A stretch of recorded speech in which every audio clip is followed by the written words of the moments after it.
Giữa vùng đất vắng lặng, nơi sau lưng là núi cao, trước mặt là một dòng suối đã khô cạn. Một cụm mộ cổ nằm lặng im, phủ rêu phong và vết tích của thời gian. Vỏ sò san hô bám trên tường mộ, như những lời thì thầm của biển cả còn sót lại giữa chốn hoang tàn. Tên tuổi gần như bị xóa nhòa, nhưng từng chi tiết nhỏ vẫn kể lại câu chuyện của một dòng tộc từng một thời hưng thịnh. Tôi cùng một người bạn có kiến thức khảo cổ đã lần theo manh mối để khám phá bí mật của nơi chôn cất kỳ lạ này.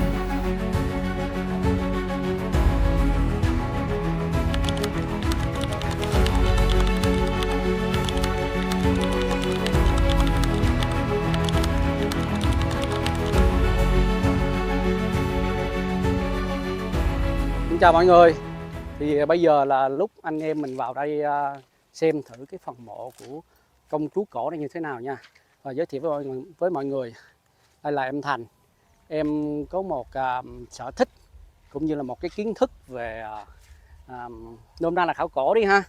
Dạ. Rồi về chữ Hán, về cái những cái điều xa xưa thì sẵn tiện em ra đây thì nhờ em đi chung với mình xem thử, khám phá thử những cái bí ẩn cũng như là những cái điều mà mình chưa được tường tận về khu mộ cổ này. Ok ha? Okay. Ok, đi phía trên này. Dạ, chào chú. Chú, những ngôi mộ cổ này chú có thường thấy người ta đến kiểu như là tu bổ hay có cái dịp nào đó người ta tới thắp nhang hay thờ cúng hay gì không chú? Không, ít khi lắm. Tại vì đây thời kia mà chứ không phải thời bữa nay đâu. Dạ. Chú có nghe kiểu như có những lời đồn, những vấn đề tâm linh mà bà con thấy ở khu vực này không chú? Không, hồi giờ không nghe đồng này kia cái nại tâm linh đồ gì. Dạ dạ. Mà với lại ở đây toàn cái khu nghĩa địa đây mà mẻ mồ không, mà ít có người lên lắm, như một năm đi lên đổ mẻ gì thôi à. Dạ dạ. Cái thời kỳ này lâu rồi mà mộ này là thời kỳ trước cái đời ông cố ông nội tôi nữa rồi chứ. Dạ dạ. Dạ thì nó thấy nó xuống cấp và con cũng hỏi một số bà con ở đây á, nghe nói hồi xưa là những cái ngôi mộ còn nguyên á thì có một số người gọi là đào vàng á chú ha, đập phá rồi. Thì hồi kia cũng nghe cá là những cái mộ trong cái khu vực nhà của ông ta là người ta đào thôi chứ. Đào phá đào, nhưng mà chú có nghe phát hiện được cái đồ gì hay là như thế nào không chú? Như ở cạnh chỗ tôi ở trên kia là cá nhà đều là cá chén, cá đồ này kia cái nè. Chén, những cái đồ cổ á chú. Những đồ cổ á. Bằng vàng hay bằng đất hay bằng kiểu gì không chú? Không, nghe chứ còn không thấy, tại người ta rinh vô nhà người ta, mình đâu có vô được đâu. Thông tin bí mật ha. Dạ dạ. Chứ còn mình đâu có vô nhà người ta được đâu. Dạ dạ dạ. Dạ rồi, con cảm ơn chú đã cung cấp những cái thông tin cũng khá là thú vị. Thì giờ tụi con sẽ đi tìm hiểu thử xem như thế nào. Cảm ơn chú. Cái này là lớn nè, lớn mà trong khu vực đất của người ta nhốt bà nhốt đồ. Thì người ta thắp nhang vào những ngày lễ vậy ha. Dạ, cảm ơn chú. Trước khi anh em mình tìm hiểu về những ngôi mộ này á mọi người, thì mình cũng có duyên đến đây thì cũng xin thắp mấy nén nhang thì để tưởng nhớ về họ. Rồi trước coi như là cái lễ xin phép để tìm hiểu về những ngôi mộ này.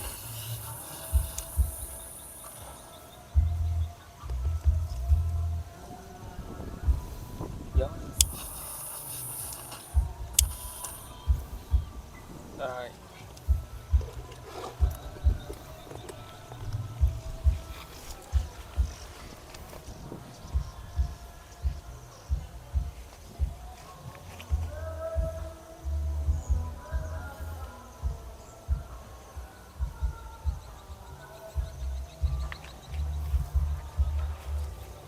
Cái này là nghe bà con xung quanh ta nói là cái tường đã bị sạt rồi họ xây lại.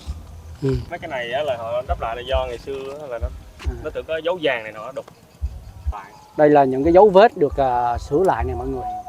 Tức là hồi xưa là khả năng là họ một số thành phần nào đó đập ra tìm vàng ha. Tìm vàng. Xong rồi thì một số bà con nào đó cảm thấy cần thiết thì họ đắp lại, nên có dấu hiệu là hàng vữa nó bị thay thế bằng cái vật liệu khác, nó không đồng nhất. Thế rất là đắc địa. Cái thế mộ này phong thủy tốt. Như thế nào em? Thế đây là cái thế mà mấy thầy phong thủy nó là thế Thanh Long, thế triền núi dài dài. Thế này thì con cháu vượng. Nhưng mà trên cái Google Maps, cái thông tin mà duy nhất mà anh thấy được là ghi là mộ của công chúa, cũng là một người nữ. Thì cái thế này thì sẽ dành cho người nữ hay là dành cho công chúa hay như thế nào? Trong thế Thanh Long thông thường thì nữ quyền quý thì Nữ quyền quý là hai người nữa là cũng không hẳn, nhưng mà ai tìm trước cái thế này thì người ta lại dành. Xưa mà thấy phong thủy tốt người ta dành, thì quyền quý ta dành trước. Và đặc biệt nữa là phong cách xây thế này thì theo em dự đoán là nó rơi cỡ 200 năm. 200 năm. Bởi vì cũng có căn cứ là do cái bia này thì hỏi thông qua hàng xóm thì họ nói cái ngôi mộ này nó cùng niên đại với tất cả ngôi mộ xung quanh. Thứ hai nữa là gì, cũng có người trông coi. Có người trông coi. Cũng có là ông họ Đòn gì đó, này ông nói là ông họ Đòn, rồi ông công chú dưới kia là ông nói là ổng thì nghe ông cố, ông cố nội truyền lại là phải thắp nhang dãy mã này nọ kiểu hàng Tết hàng năm. Thì nếu từ đời cố tới giờ là đời ổng là 50 tuổi, đời cố cho là 4 đời đi thì cũng cỡ trên 100 năm rồi, 150 năm. Thì niên đại những cái mộ này phong cách này trước thời Pháp thuộc. Trước thời Pháp. Thời Pháp là, nhưng mà cái phong cách này là phong cách kiểu phong kiến đúng không? Thì em có cái dấu hiệu nào là chính xác là cái thời nào không? Nguyễn, thời Trần hay thế nào không? Thì cái này thì nói thì cái đất ở miền Trung mình thì thời Lê Chú Trịnh vô rồi đúng không? Đặc biệt là thịnh nhất cái thời mà thầy Nguyễn như mình. Và đặc biệt nữa cái bia mộ này theo em thấy là em đọc rất kỹ, cái này phải lấy mực đen tô lên nè. Thì cái đây là đại như thế này, chứ đây em đọc không ra tại vì mờ quá. Cái này phải lấy mực tô lên đen, thì phải xin phép này nọ, cúng kính này nọ lấy mực tô lên được, chứ còn tô nguy hiểm. Thì chữ đây chữ xanh này, thì năm xanh này, thì dưới đây chữ Tý này, thì Tý thì phán đoán của em Tý này thì có là Giáp Tý, Bính Tý, Mậu Tý. Thì ở trên có cái khung vuông ở trên đây. Thì không thể nào là em phán đoán là Giáp Tý, tại vì nó chữ Giáp thì nó có ô chữ Điền kéo xuống. Giáp Tý thì nếu mà cái mộ này thì gọi 1804. 1804. Sinh năm 1804. Thì người để cho là mà họ thọ 60 đi. Thì cũng cỡ là họ mất năm là một Giáp sau họ mất thì cỡ 64 là họ bắt đầu là họ mất. Thì cái mộ này cỡ thời Pháp. Hơn 200 năm. Đúng. Tầm cỡ hơn 200 năm. Mấy cái dấu hiệu hư hao này là không biết theo thời gian hay là có cái tác động bên ngoài. Đây là em nghĩ thời gian. Thứ hai nữa này, mọi người nhìn này, có sắt này. Thì cái thời Pháp nó có sắt để mà chim vô thế này. Thì cái mộ này em nghe nói là mộ này mộ sâu. Sâu các mộ kia, mấy cái mộ này em khảo sát kia là nó không có sắt. Còn này có sắt này. Có sắt nào đúng không? Sắt để họ nâng cái tầng trên lên. Thì cũng có thể là thứ hai nữa là gì? Căn cứ vào cái chữ các câu đối đây. Đây nha. Cái chữ này là chữ theo kiểu gọi là chữ Khải. Chữ Khải mới bây giờ. Đời mới. Thì nó cũng rơi trong mấy năm họ sử dụng thôi chứ họ không sử dụng lâu. Trên này chữ là Ký Quy nè, Ký Quy tam xích thố nè. Thố hay thổ gì tùy mọi người đọc, nhưng mà xích thổ là hợp lý nhất. Thì chữ xích là thước, thổ là đất.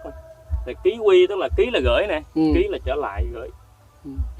Quy là quay về nè, ký là ký gửi, mà gọi là ký gửi này nọ kiểu là chữ ký. Thì mình gọi là gì? Mà họ viết hai câu đố này mục đích là để gửi cắm nấm mộ này ở đây. Ký Quy tam xích thổ tức là quay về gửi nấm mộ này ở 3 tấc đất này.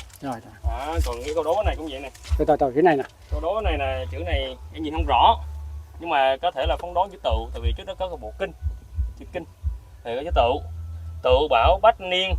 Chữ này em nghĩ là chữ trống này, tại vì nhìn không rõ. Đây bộ thổ này là về cái nét chữ thập này, ở dưới chữ quý này, thì cũng có nghĩa là gì? Là mong muốn là gì? Bảo hộ 100 năm nó bền vững. Trống là nó vững chãi. Thì đó, cái đây hai câu đối. Thì em cũng mong nguyện là làm sao để đọc được cái bia, tại vì bia đây còn, chứ còn tất cả các mộ khác là không còn bia. Cái nét này thì theo anh cũng tìm hiểu sơ cái nét kiểu như cung đình ha. Thì cái nét lăng tẩm thì những người nằm xuống ở đây á thì chắc có cái địa vị cũng khá là cao. Thì đây là cái ngói âm dương này. Thứ hai nữa là để mà xây được cái bề thế vào những cái năm mà thế kỷ 18, 17, 18, 19, trước 19, 17, 18 thế này là thuộc dạng người quý tộc. quý tộc có địa vị cao. nói chung quý tộc Ừ. trở lên. Còn tầng lớp vua chúa hay là quan quyền là dòng dõi của vua chúa thì không thể phán đoán được, bởi vì không đọc được cái tên. Rất là tiếc ha. Trong này là nó có nhiều chữ, tại vì bên đây á nó sẽ ghi là năm sinh, chính giữa là nó tên, bên đây là năm mất. Thông thường cái bia mộ là bên phải là năm sinh này, sinh đại, chữ đại gì đây này, tại vì niên đại của người đó sinh đầu năm này là đại gì đây này, đọc không ra, nó tô lên nè.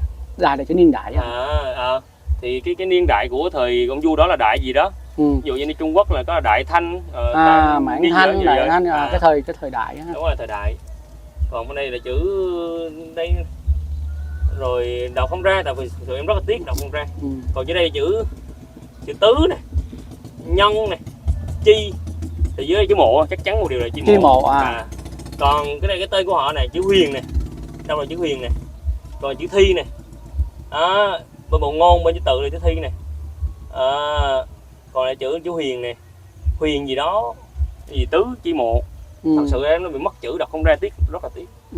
Nhưng mà cái mộ này có thông tin nào nói về là giới tính không?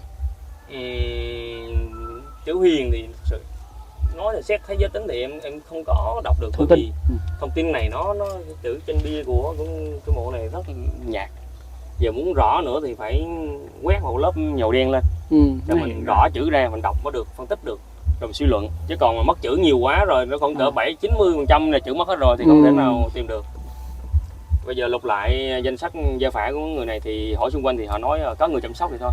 Thì muốn biết được mình phải chờ Tết. Và anh nghe cái anh theo anh suy nghĩ á, cái vấn đề chăm sóc tức là cái người trước truyền cho người sau và nó nằm trên mảnh đất của họ, hoặc là họ có những cái duyên gì về ngôi mộ, chứ không phải là chính xác là dòng dõi. Nếu dòng dõi thì có sự chăm sóc đặc biệt hơn một xíu, là nhang đàn cũng như là có sự coi ngó chăm sóc.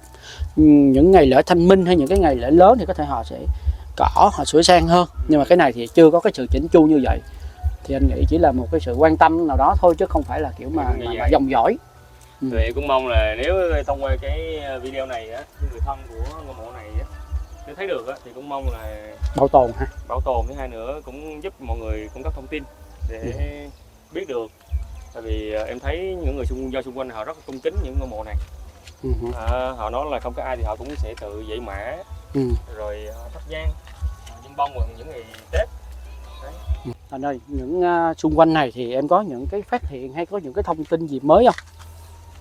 Thì em đi khảo sát xung quanh thì em thấy hoa văn đắp thôi, đắp hoa văn những cái cảnh này cảnh kia, chứ còn mà chữ thì em không thấy chữ, mà mình để nắm chắc được thông tin phải thấy chữ. Vấn đề đặc biệt đó là cái mộ này nó xây thuộc cái kiểu như là của ở miền Trung mình, đặc trưng miền Trung mình. Chắc là người Việt chứ không phải là người Tàu. Mới nhìn qua anh nghĩ là người Tàu, bởi vì hầu như là cái tiếng Hán, tiếng Tàu không à. Tại vì ngày xưa mình dùng tiếng Tàu mà. Với lại nữa đi, có một điều nữa để chúng ta nhận định được ngôi mộ này của người nữ. Rồi, hồi nãy em mới thấy này, thì hồi nãy anh nó hỏi em là có thể nhận biết được người nam người nữ á, thì không có cơ sở nào, nhưng mà dựa cơ sở này. Cơ sở này tại vì cái này là xây cùng lúc với là ngôi mộ này. Còn ở dưới là họ bị sụp họ nâng lại thôi, còn cái dầm trên này, cái mái này họ xây cùng lúc. Thì tương truyền ở người Trung Quốc với người Việt mình sử dụng một cái như nhau là gì? Người nam thì thường họ dùng là long với lại hổ thì long, người nữ luôn là phượng. Đây là cái hình phượng, chim phượng đúng không? Cái mỏ chim phượng mọi người. Từ đây qua đây. Đây là phượng này, không phải là rồng, không phải là rồng. Giống như anh đi tới các cái chùa, anh nhìn nóc chùa á, biết chùa đó chùa của sư cô ở hay là của quý thầy ở.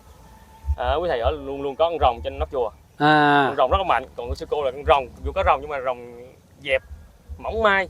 Thứ hai là phượng. Đấy, để phân biệt cho đó. Một cái kiến thức phân biệt, đối với mình thì kiến thức này gần như là mới luôn mọi người. Đây thì cũng không chắc chắn mấy nhưng mà cũng cỡ nói được cũng cỡ 50%. Trên 50 không? Trên 50. Trên 50 tầm đó. Rồi. Đó là phong tục của người Trung Quốc, đó là người Việt mình như nhau. Rồi bây giờ mình đi qua thử những ngôi mộ khác mình tìm hiểu thử ha. Đây, để khách những cảnh rồi. Cảnh không có chữ, rất là tiếc. Rất là tiếc. Rồi trước đây có hai câu đối cũng hay nè. Chữ này là chữ gì em? Chữ Phúc. Chữ Phúc hả? Dạ. trong chữ Phúc Lộc Thọ em ha. Thì đúng rồi, chữ Phúc Lộc Thọ. À. Thì chữ này thì chữ cách Tân thôi, sau này họ viết lên thôi. Ừ. Nói chung nhìn theo cái thể chữ Hán này thì ngôi mộ này cũng không khá lâu. Không khá lâu hả? À, nó cũng trên niên đại chắc chắn một điều là trên 100 năm. Trên 100. Ừ. Nhưng mà sẽ không vượt mốc 300. Tại vì cái chữ này, cái chữ này thì nó theo thể Khải, cho nên là cái chữ này nó sau này mới dùng. Còn trước kia đó là họ dùng luôn là dùng truyện, chữ truyện là họ dùng nhiều. Chữ này có nghĩa là như thế nào em? Chữ này là tiền đình nè. Tiền đình. Tuyền thủy khách vãng lai. Câu đối đó, đó là cái cách đọc như thế nào? Nếu đọc đúng của nó sẽ ra như thế nào? Anh nhớ là có một cái đọc khác mà. Thì đây là cái âm Hán Việt. Còn cái này là âm Hán Việt là tiền đình tuyền thủy khách vãng lai. Thì còn nếu âm của Trung Hoa họ đọc á, thì họ đọc theo cái phong là cái cách của chữ bạch thoại phát âm á. Là chữ tiền như nào rồi thì chữ chén thiên, chữ tuyền là chữ xuyên thủy khưa quảng lái. Đấy, đó là người câu sẽ là như thế nào? chén tin xuyên thủy khưa quảng lái. Đấy, tức là cái câu này nghĩa là gì? Năm nay nghĩa nè, tiền đình, tiền là trước, đình là sân, là trước cái sân, là nước chảy, là nói chung là trước sân là trước cái ngôi mộ này nước chảy. Là cái vị trí hồi xưa ha. Chắc em nghĩ là ngày xưa ở đây có một con suối này, cho nên anh thấy cái rặng tre không? Có một con mương, con suối này có rặng tre, có đất hẩm ở trước đó. Em thấy. Thứ hai nữa là họ chọn cái thế gọi là thế long mạch này, chắc chắn một điều là xung quanh sẽ có nước, cái nguồn nước. Thứ hai sau lưng họ là cái thế thanh long, cho nên là họ mới dùng câu đối này. Những câu đối mà chữ Hán họ dùng có ý nghĩa cho cái khu vực chôn sẽ có những câu đối phù hợp với khu vực đó. Đúng rồi, mong muốn của người chủ như thế nào đó ha. Tiền thủy khách vãng lai tức là khách là khách thôi, vãng lai tức là tới lui á. Còn phía câu đối phía bên này thì chữ em đọc không ra, nhưng mà chữ này như chữ đó: mộ thanh sơn vãng nhai tài. Tức là chữ này em đọc không ra, không rõ. Thì mộ là cái ngôi mộ này, chữ mộ là cái ngôi mộ này. Thanh sơn tức là núi xanh này. Núi xanh. Em nghĩ sau lưng đây là núi xanh này, thì em nghĩ hôm nay đó là mong cái ngôi mộ này á, ở đất này, ở tại cái núi này thì là chủ nhai tài, tức là chủ chiêu cảm được cái tài lộc, tức là gia đình của cái người mất này, là hậu vận của hậu thế họ có tài có của. Khi chôn ở đây là mong muốn sẽ có được một cái hậu vận sau này, thịnh vượng sau này cho con cháu sau này ha. Đúng rồi. Đó thì ngôi mộ này rõ nhất thôi. Thì hai câu đó rất là hay. Nhưng mà theo thời gian thì nó tiêu hao nhiều lắm ha. Người đi thì của cũng đi thôi. Đấy, bây giờ chúng ta bắt đầu tham quan thêm mấy ngôi mộ xung quanh nữa. Ở gần đây thì đặc biệt khu một ngôi mộ này nè. Ngôi mộ này bị đào. Bị đào hả em? Cái này bị đào. Họ đào để họ ấy lấy vàng. Có thể lý do là lấy vàng là chính. Tại vì đơn giản phong tục của người Trung Quốc, của người Việt mình á, có như nhau là gì? Khi họ nghĩ là người mất rồi á, họ sẽ đem theo là gì? Của cải cho thế giới bên kia. Đặc biệt người Trung Hoa ngày xưa họ luôn luôn lấy thiện tài đồng nữ, anh nhớ không? Anh coi cái bộ phim Trung Quốc anh thấy không? Thiện tài đồng nữ, canh mộ, có thể là họ lấy người sống họ chôn luôn. Đi theo á để mà đúng rồi, đi tùng á, đúng rồi. Tại vì ngày xưa người hầu là phải theo ông chủ. Đấy, thì đó là những cái phong tục. Đúng rồi, cái đó phong tục đó anh có nghe. Thì những người trộm mộ á, họ luôn luôn là gì? Tìm những cái mộ mã vôi thế này, người gọi là mã vôi.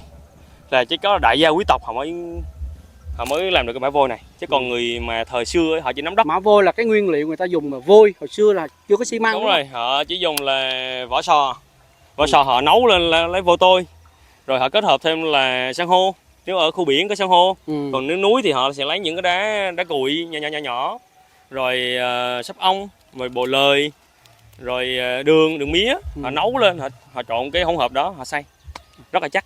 Những ngôi mộ này là gần như là có niên đại chung với lại những ngôi mộ kia hay là nếu mà phong cách này là có thể chênh lệch một vài năm đi ha, nhưng có mà thể là trong một cái thời, có thể một đời thôi, vài 20 năm, có thể là mỗi ông xong rồi con rồi cháu. Cái này mình vẫn thắp nhang chứ? Thắp nhang bên kia đúng không? Tất chí là ngôi mộ này bị đào Thì khi bị đào thì phá gần như là hết tất cả, phá mộ, phá bia, phá hết tất cả ha. Đấy thì nói chung là họ không có đào cốt lên đâu, mà họ chỉ đào xuống họ Xung quanh hả? kiếm đồ thôi, không được họ bỏ. Đấy. Thì nhưng mà được cái là gì, nếu như con cháu sau này muốn tìm tới thì vẫn còn hài cốt ở dưới.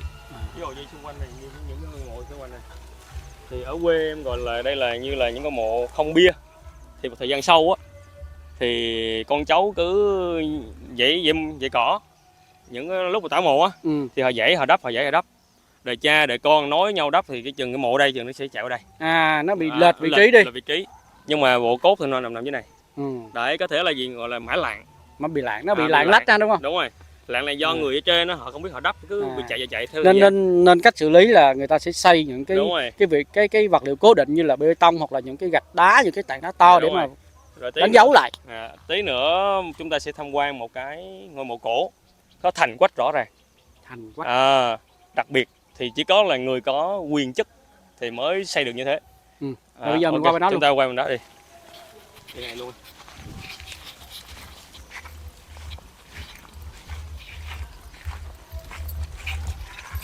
Đọc hai. Mọi người nãy thấy em đọc hai câu đối đúng không? Câu đó là trước mộ suối chảy, khách Văn Lai đúng không? Tuyền thủy, tức là tuyền là con suối thôi. Đây, mọi người thấy không? Em nghĩ là cái đây, hai bên là rặng tre. Và đây là chắc chắn ngày xưa nó là một con suối, con mương. Thấy cái đất nó thấp hơn. Thứ hai nữa là nó có hõm và sau này bị lấp. Thì em nghĩ nó là cái thời đó là chắc chắn đây là một con suối hoặc con mương. Đúng rồi đó. Mà bự thế này thì chắc là con suối. Thanh Sơn là núi xanh. Núi xanh. Là phía sau luôn. Đúng rồi, phía xanh, núi xanh đây, tổng thể là núi. Phía sau kia là núi đó mọi người, phía sau kia là núi. Còn đây là con suối này. Em nghĩ là thế đất này là nuôi nước ở dưới đây. Đúng rồi ha. Thì cái thế này rất là ok. Rồi nói với mọi người sau này á, tại sao mà người ta đi tìm long mạch hoặc là tìm thế đất đắc địa nhờ những thầy phong thủy đi tìm để chôn người thân của mình ở đó, thì con cái sẽ bắt đầu là nhờ đó phát lên. Đấy. Rồi giờ mình sẽ qua những cái ngôi mộ tiếp theo bên này.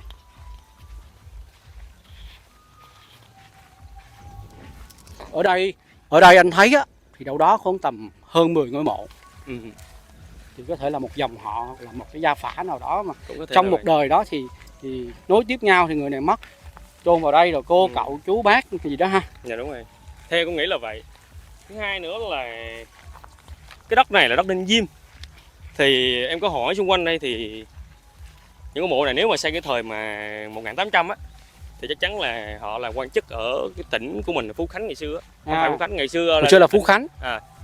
Nhưng mà trước đó thời của Vô Đại và trước thời Pháp á là phải coi lại cái lịch sử, đó là lúc đó mình mới biết được là họ làm quan chức gì ở đây. Thứ hai nữa mình xem cái cách mà xây dựng á, tại vì mộ thời xưa quan chức họ sẽ có là thành quách, ai là được xây thành xây quách, ai không được xây thành xây quách. Đấy, rồi họ xây cách như thế nào, mộ đàn ông hay mộ của phụ nữ.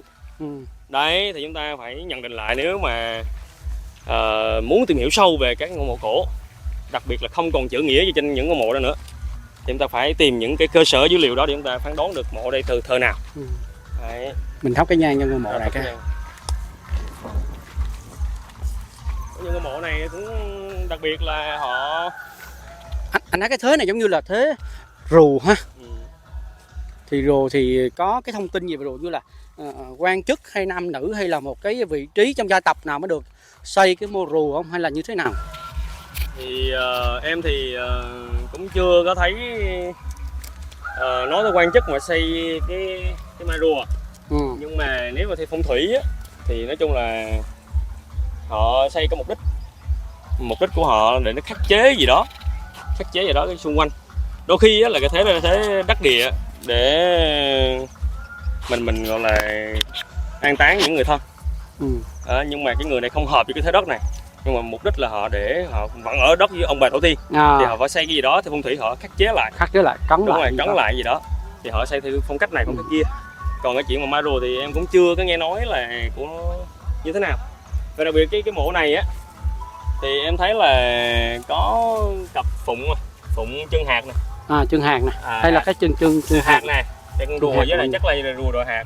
Rùa đứng dưới là hạt đứng trên rùa đúng không? Hạt rùa, hạt tùng cái gì? Hạt tùng quy. Hạt tùng quy. Đúng rồi. Thì đó thì cũng thiên về người nữ ha. Nữ có hạt ha. Thiên về người nữ ha. Đây còn chữ gì không ta? Chữ còn nhưng mà đọc không ra nổi tại vì nó cùng màu với lại cái bia. Nó phai màu hết rồi. Chữ này nè. Đây là chữ nào đúng không? Đúng rồi. Nói chung là cái này muốn đọc được thì phải quẹt tô mực lên. Nhưng mà như đó thì cũng đụng chạm ha. Nhưng mà cái này cũng có chữ tí nè. Đây chữ tí đi ha. Đây là chữ tí. Đúng rồi. Đây là nét ngang nè, xuống nè, là chữ tí nè. Đó, chữ này cũng chữ khải, cho nên nhìn cũng dễ đọc. Nhưng mà chữ tí gì để tí thì em chịu thua. Bây giờ là mực câm thế này đọc không được. Thứ hai nữa nó bị phai nét hết rồi. Với lại cái này nè, cái mộ này nó có thành, tức là họ đào cái huyệt xuống, họ sẽ xây cái thành ở dưới. Chắc chắn một điều, nếu chúng ta mà ai mà cải tán cái mộ lên á, họ sẽ thấy có cái thành ở dưới để cho cái hài cốt khỏi bị lạng như cái lạng kia. Tại vì ngày xưa họ rất là coi trọng cái việc đó. Nếu mà thi thể của người mất mà di dời chỗ khác á, thì con cháu họ bị xê dịch, là mang không lên hoặc là sức khỏe không có là thịnh vượng được. Đấy. Rồi chúng ta qua đây, mọi người xem thấy hai con mộ này. Theo anh nhận định thì cái mộ này có cảm giác là nó to cao hơn những ngôi mộ khác, thì có khi là vị thế hoặc là người nam chẳng hạn. Ngôi mộ này thật sự ra theo em thấy nhỉ, em gặp cũng ít, mà nếu xây theo cách này nó bề thế cao to thế này nhưng mà nó không có thành, nó chỉ có cái quách ở trong mộ thôi, và nó chỉ gõi ghề cái thành này chút xíu mấy anh thấy không? Đúng rồi, đây này cái thành chút xíu thì cái người này chắc chắn sẽ cũng có quyền chức nhưng mà họ sẽ không cao, tại vì ngày xưa họ phân thứ lớp. Thì tí nữa chúng ta sẽ theo quan sát một ngôi mộ có thành có quách đàng hoàng. Và đặc biệt nữa ngôi mộ này chắc cũng giữ á. Trên kia nó còn chữ kìa. Mộ này thì vào đây em ơi. Phật thắp nhang.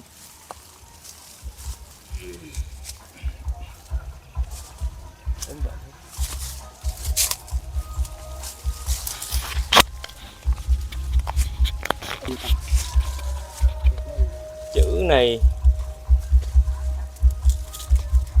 nhất gì đây nè, chữ nhất, chữ phúc, rồi mấy chữ đây mất rồi nè. Cái này họ đắp lại nè, cái này ngày xưa cái này họ rớt thì họ đắp lại, nhưng mà rớt nữa này. Đây là lớp xi măng này, tức là họ từng đắp lại rồi, đắp lại rồi rớt này, cho nên giờ mất chữ luôn rồi. Thì cái mộ chắc chắn là của một người gọi là người đàn ông á. Mộ xây bề thế này, thứ hai nữa cách trang trí mộ này người đàn ông. Ở đây có những cái nguyên vật liệu là san hô nè. Dạ đúng rồi, san hô. San hô nè mọi người. Đây là cát này. Cát.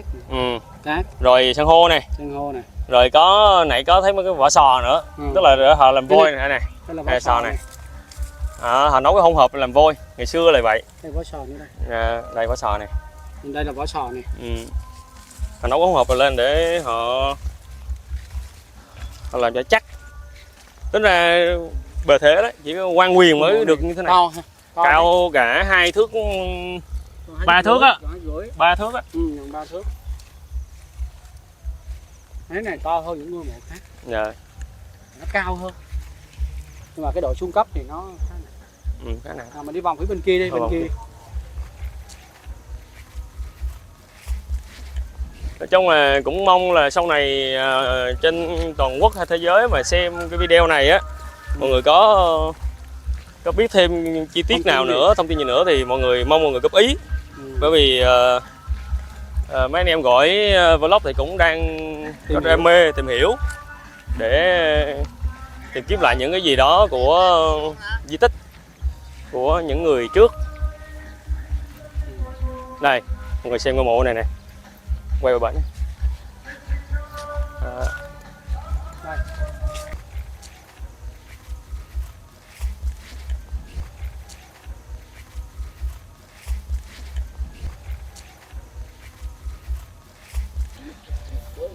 Đây nói là ngôi mộ này thì đối với nó bề thế ha. Đúng rồi, đây, mọi người xem này. Đây là thành này. Thành là cái bao bọc bên ngoài. Đấy, cái quách là cái bên trong. Và ở trong cái huyệt nó là có thành cái quách ở trong nữa, tức là những ngôi mộ này là cái mộ thuộc dạng ví dụ như trong một cái mình cũng xin phép vào trong. mọi người theo vào trong xem ha. Đấy thì cái đây nè là cái khám. Khám. Người ta gọi cái khám. Thì để cái trống gọi là trống phong thủy. Tại sao? Bởi vì ngày xưa họ quan niệm là gì? Không thể nào đi trực diện vào. Vô phải đi hai bên. Đúng rồi. Đi vô là phải vô bên trái, đi ra bên phải. Cho nên họ để cái khám này. Thứ hai nữa, cái khám này mục đích là gì? Họ ghi lại những cái bi ký, những cái tích của cái người nằm trong ngôi mộ này. Họ ở đây gần như là không còn gì nữa, hư hao hết rồi. Đúng rồi, hư hao hết theo thời gian mà. Vẫn có vỏ sò ha, đều chung một vật liệu. Dạ. Rồi mọi người vào xem ha. Đây là cái bình thấp ở đây.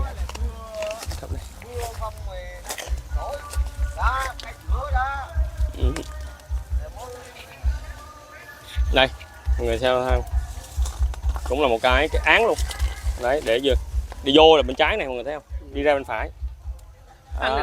Đó là cái phong thủy. Đó là phong thủy. Như anh vô chùa cũng vậy, hoặc vô một nơi trang nghiêm cũng vậy, họ luôn là đóng cửa giữa, để cửa hai bên, vô trái ra phải. Đúng rồi, hay chỗ đó. Và cái này thì sẽ gọi là cái là cái thành. Là cái thành.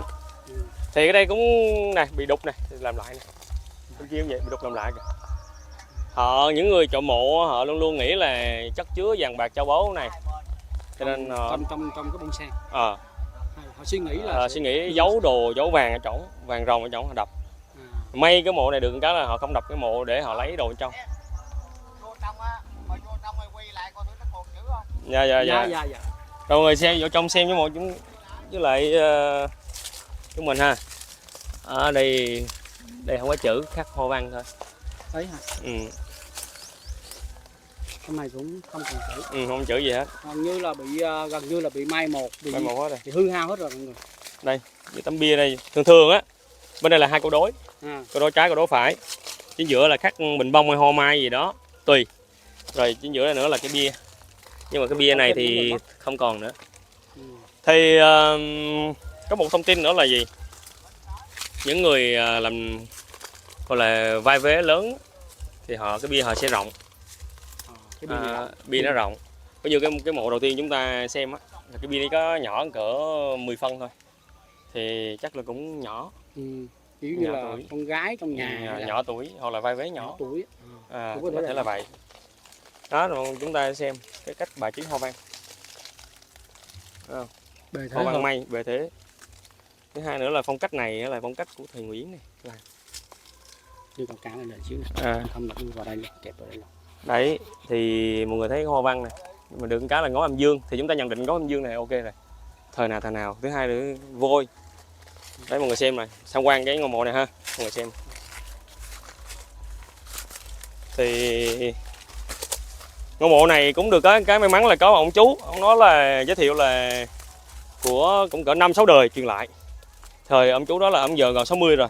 Bây giờ là lúc ông cố của ông đã dặn là phải chăm sóc ngôi mộ này, tức là ông cố, ông nội, ông cha tới mình là 4 đời cho là 60 đi. 4 đời cho là đâu 120 năm, 30 năm đi. 6 thì trung bình là 60 đấy. 64 24 có nghĩa là cho không cỡ là 150 năm, 200 năm. 150 200 năm. Mình đã dặn là có cái mộ rồi thì cái mộ này chắc chắn đều là trên 200 năm. Với lại cái bề thế của cái mộ này thì em nghĩ là ngày xưa chắc là quyền quý lớn. Ở đây có chữ này Thành ơi. Thấy còn cái chữ này nè. Chữ dưới cùng là chữ mộ thôi. Chữ đây là thiên gì đây nè. Chữ thiên nè. Đọc không ra nổi đâu mọi người à. Đọc không ra nổi. Bây giờ riêng cái mộ này thì cây cối rất là to phía này nè mọi người. Đúng rồi. Cái cây này mấy chục năm không? Đường kính của nó phải tầm trên 70 phân. Thì nó chết lâu thì niên đại của nó phải tầm cách đây cũng mấy chục đến cả trăm năm. Đặc biệt là anh nhìn nè. Đây hình con nghê này, con ấy nè, con sư tử cái con hình thù đó nè. Anh nhìn hình thù đó không? Hình thù nó là kiểu như một con kỳ lân sư tử đúng không? Thì con mồi của người đàn ông. Đây là trên kìa. Đấy. Còn đây là cái mây, đây trên đây nè. Đấy, anh thấy không? Thì nó khắc hình một con nghê, một con kỳ lân mà theo phong cách gọi là kiểu. Thì ngôi mộ này chính xác nó là thế hệ người Nam. Tỷ lệ cao hơn người Nam.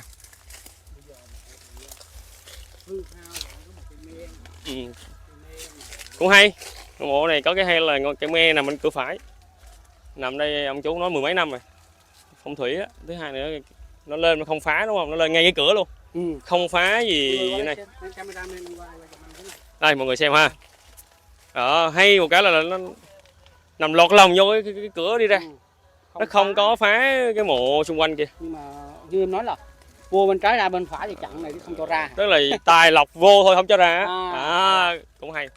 Nghĩa là con cháu của những người này chắc là 3 đời 4 đời rất là giàu. Những người sau này rất là giàu, còn hiện tại như thế nào thì em không biết. Đây cũng có chữ này. Chữ hữu nè, chữ thành nè, cái gì đó chịu. Ví dụ như là hữu tâm tất thành tựu hay gì đó, ví dụ vậy những câu đối đó ngày xưa họ ghi nè. Câu đối. Đây 2 câu đối nè. Chính giữa chắc chắn họ sẽ ghi bi ký gì đó mà em chịu. Đọc không ra thì không ra. Rất là bề thế. Nội cái bề dày của này mọi người xem cái bề dày này. Bề dày của cái án này nè.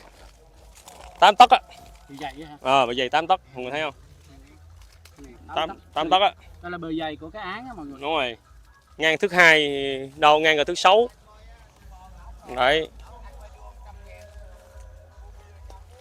Đấy mọi người, nếu ở đâu mà thấy có những ngôi mộ cổ thế này, mọi người cứ nhắn cho kênh Gọi Vlog của anh em tụi mình, để tụi mình tới đó để quay lại, để lưu lại những hình ảnh, cũng như là để có gì đó để tìm hiểu thêm về di tích. Cũng như là nếu phát hiện được những cái thông tin hữu ích hay cần thì sẽ bảo tồn ha. Thật sự ra cũng mong muốn là con cháu của những ngôi mộ cổ này họ biết tới, hoặc là họ cho thông tin gì đó để chúng ta biết. Phía bên kia như anh thấy cũng còn mấy ngôi mộ nữa. Anh đi ở đây nè. Rồi chúng ta đi tham quan tiếp ha.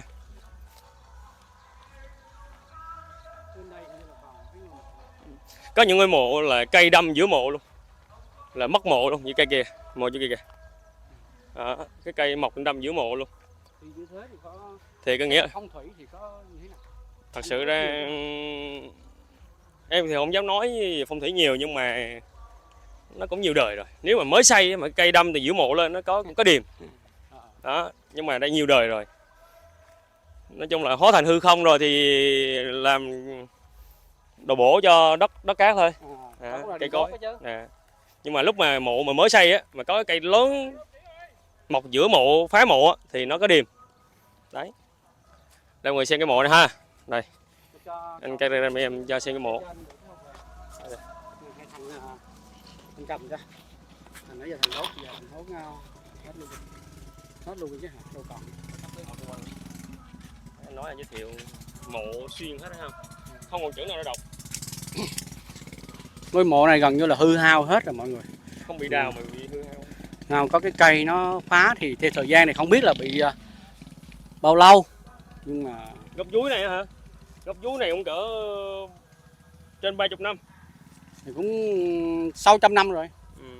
Gốc dúi này trên 30 năm á, gốc to mà. Hư hao hết rồi.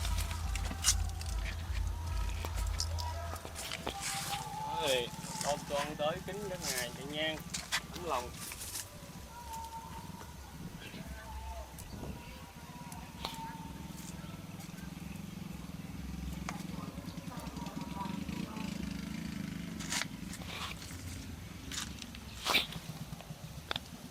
Thì em thấy gốc dúi này chắc trên 300 năm á.